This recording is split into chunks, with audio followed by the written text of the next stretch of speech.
Ok, donc on a déjà vu comment quelque part avoir les données et de savoir quels sont les modes de transport, quel est le potentiel quelque part de changer, quels sont les besoins individuels ainsi que les freins. Ensuite, avec la gestion dynamique du parking, quelque part, on peut ébranler quelque part cette dominance de la voiture et faire réfléchir sur une autre mobilité. Avec un plan vélo, on met quelque part en équivalence à côté de la voiture un autre mode de transport durable.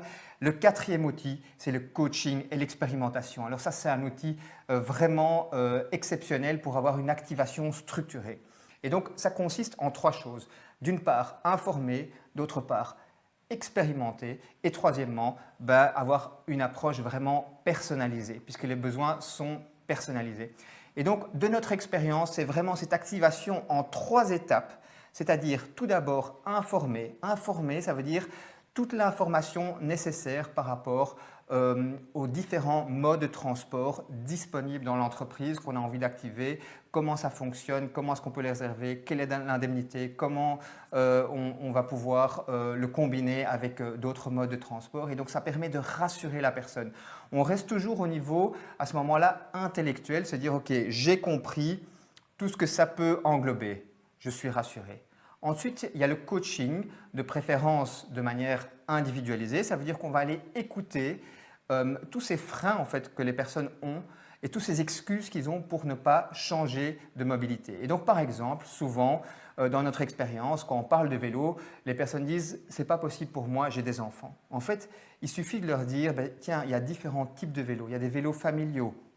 Il y a des itinéraires adaptés pour la sécurité, il y a un équipement que vous pouvez mettre pour être visible, il y a plein d'avantages. Et une fois qu'on met tout ça en exergue, la personne intègre et se dit « tiens, en fait, ce qui m'avait l'air pas du tout pour moi, je diminue quelque part et se dit « tiens, je pourrais l'envisager ».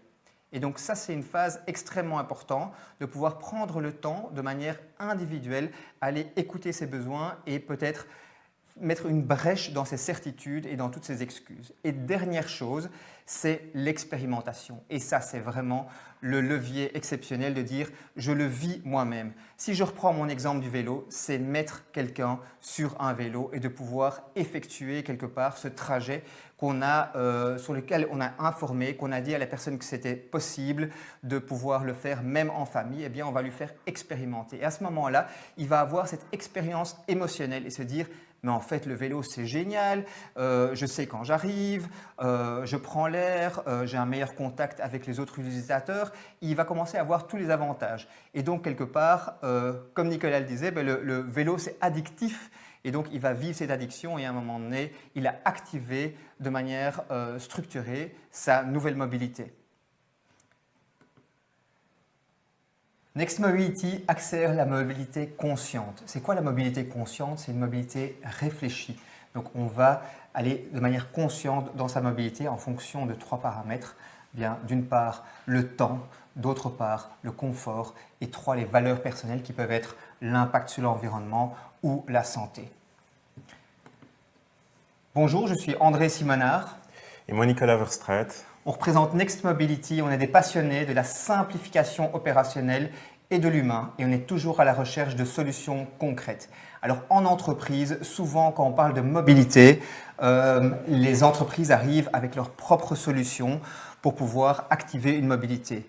Ou bien ils arrivent avec une stratégie. Eh bien, l'entreprise, généralement, elle est perdue parce qu'elle n'a pas du tout d'activation structurée de cette mobilité, elle n'a pas du tout l'activation opérationnelle et l'humain est complètement oublié et c'est là qu'on va apporter nos propres solutions.